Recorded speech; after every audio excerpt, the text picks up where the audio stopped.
네, 안녕하세요. 바른교회 장성재 목사입니다. 오늘 하나님의 말씀의 제목은 부담과 기대라는 제목으로 말씀 나누겠습니다. 본문은 열왕기하 2장 1절에서 14절까지의 말씀입니다. 사랑하는 여러분, 우리 인생에서 가장 떨리는 순간은 언제일까요? 새로운 책임이 주어지는 순간인 것 같아요. 처음 부모가 되었을 때, 처음 회사에서 팀장이 되었을 때, 처음 누군가 앞에 서서 무언가를 대표해야 했을 때, 그 자리들은요, 늘 부담스럽습니다. 왜 그렇습니까? 그 책임 앞에서 우리는 내가 얼마나 부족한 사람인지, 얼마나 연약한 사람인지 뼈저리게 마주하게 되기 때문인 것 같아요. 그래서 어떤 마음이 드냐면요, 도망치고 싶을 때가 있습니다. 피하고 싶죠. 나 아니어도 누군가는 하겠지, 그런 마음이 드는 경우들이 있습니다. 근데 여러분, 이상한 일이 벌어집니다. 그 자리를 도망치지 않고 계속 붙들고 서 있잖아요. 그러면 마음속에서요, 조금씩 다른 감정이 올라옵니다. 겁이 나서 시작했던 일이었는데 그 안에서 책임감이 생기고요, 사명감이 생기고요, 어느 순간 내가 그 자리에 있어야 한다는 확신이 생기기 시작합니다. 그리고 나중에는 그 자리가 나를 키우는 자리가 된다는 거예요. 그게 바로 하나님이 우리를 세우시는 방식이라는 겁니다. 사명도 마찬가지입니다. 사명의 길은요, 처음에는 부담이 밀려옵니다. 내가 어떻게 그걸 감당합니까? 나는 그럴 만한 사람이 아니에요.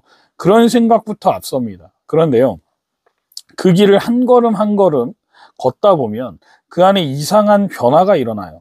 부담만 있던 마음에 기대가 생기고, 두려움만 있던 마음에 기쁨이 피어나고, 그 무게가 내 영혼을 무너뜨리는 게 아니라 내 영혼을 자라게 만드는 통로가 되는 걸 경험하게 됩니다. 오늘 본문에 나오는 엘리사가 바로 그런 자리 앞에 서 있는 사람이었어요. 누구의 자리입니까? 엘리야입니다. 이스라엘 역사상 가장 위대한 선지자였어요. 하늘에서 불을 내리고 비를 닫고 열었던 사람, 죽은 아이를 살려냈던 사람, 바로 그 사람의 사명을 이어받아야 한다는 겁니다. 말만 들어도 벌써 부담이 되지 않겠어요? 그런데 엘리사는 그 자리를 피하지 않았다는 겁니다. 따라가요. 멈추지 않습니다.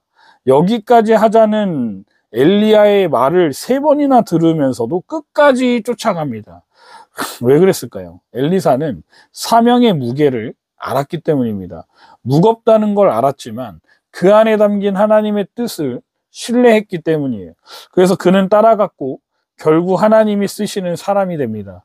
오늘 우리가 함께 나눌 말씀은 바로 그 엘리사의 여정을 따라가는 이야기입니다. 이 사명의 길을 통해서 우리도 하나님께서 우리에게 맡기신 자리를 다시 바라보면 좋겠어요. 부담되지만 기대되는 그 자리, 무섭지만 멈출 수 없는 그 부르심, 그 안에서 하나님이 하실 일을 함께 기대해 보면 좋겠습니다. 첫 번째는 사명의 길은 늘 부담스럽다는 거예요. 그래서 더 거룩한 겁니다. 사랑하는 여러분, 사명이라는 게 뭘까요?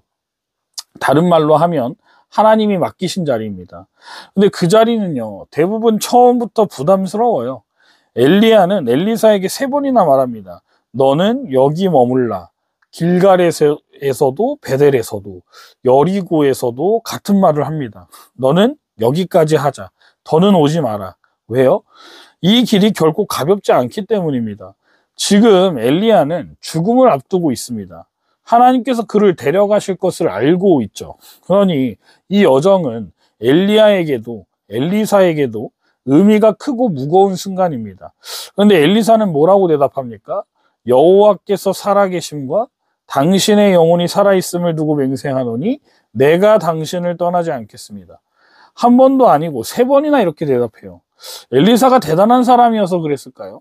아닙니다. 그만큼 사명이 중요한 것을 알고 그 자리를 포기하지 않으려는 마음이 있었기 때문이에요.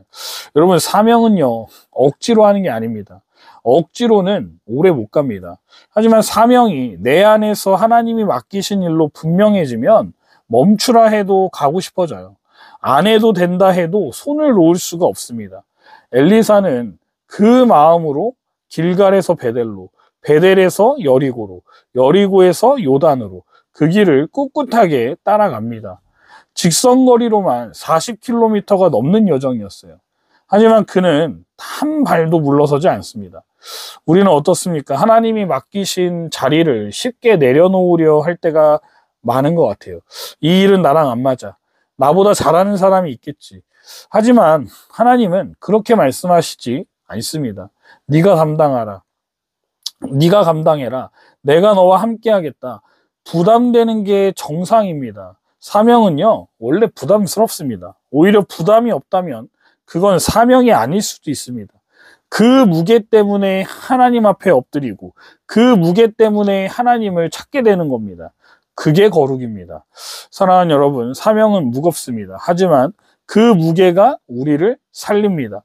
엘리사처럼 저는 멈추지 않겠습니다 라고 고백하면서 끝까지 가는 믿음이 되기를 축복합니다. 두 번째로, 사명의 길은 기대가 되는 길이에요. 그래서 담대할 수 있습니다. 사랑하는 여러분, 엘리야와 엘리사가 함께 요단강을 건너기 전에 엘리야가 엘리사에게 이렇게 묻습니다. 내가 내게서 데려감을 당하기 전에 네가 내게서 무엇을 원하느냐? 여러분, 이건 단순한 인사치레가 아니에요. 엘리야는 지금까지 엘리사가 보여준 걸 다 알고 있습니다. 그냥 따라온 게 아니라 결단하고 순종하고 그 무게를 견디며 따라왔다라는 걸 다 본 거죠.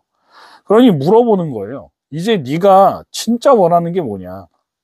엘리사는 주저하지 않습니다. 이렇게 말하죠.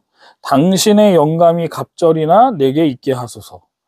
여러분, 이게 얼마나 놀라운 말인지 아십니까? 능력을 달라는 말이 아닙니다.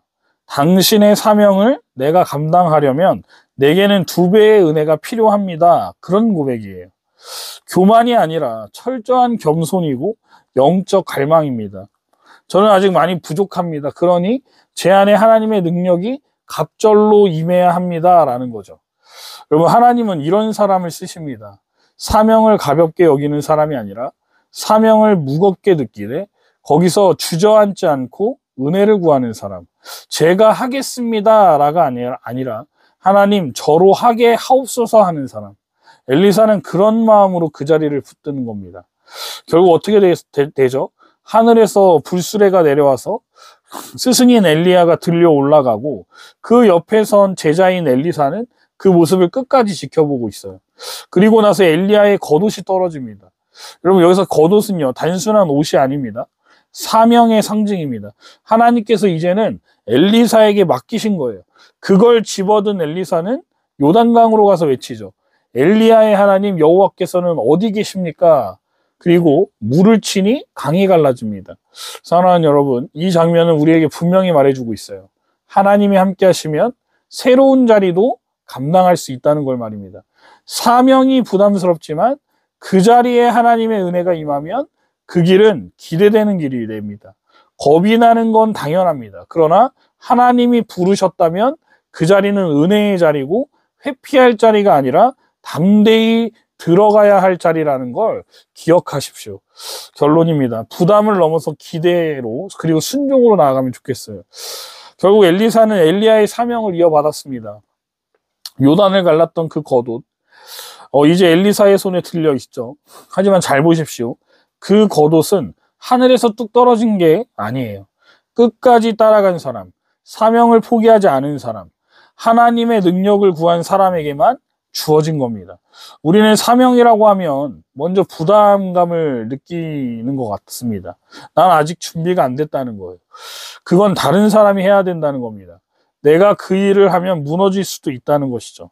맞습니다. 부담됩니다. 그런데요, 여러분 그거 아십니까? 그 부담이 있다는 건 내가 하나님 앞에서 진지하다는 증거일 수도 있어요. 문제는 그 다음입니다. 그 부담 때문에 물러설 거냐? 아니면 그 부담을 안고 하나님께 나아갈 거냐? 하나님은 오늘도 우리를 부르십니다. 완벽한 사람을 부르시는 게 아니라, 능력 있는 사람을 찾으시는 게 아니라 끝까지 따라올 사람, 능력을 구할 사람, 믿음으로 자기 자리를 붙들 사람을 찾으십니다. 여러분은 지금 어떤 자리에 있습니까? 하나님이 맡기신 자리 앞에서 계속 제가 아니면 안 되나요? 라고 그 말만 반복하고 있지는 않습니까? 이제는 말해야 합니다. 하나님, 저도 부담됩니다. 하지만 기대도 됩니다. 그러니 저를 통해 일하여 주옵소서. 그 고백으로 한 걸음만 나아가면 하나님은 그 사람의 손에 사명의 겉옷을 들려주실 겁니다. 그리고 물을 가르시고 그리고 열어주실 거라고 저는 확신합니다. 우리 모두 그렇게 하나님께 쓰임받는 저와 여러분들 되시기를 주님의 이름으로 축원드립니다.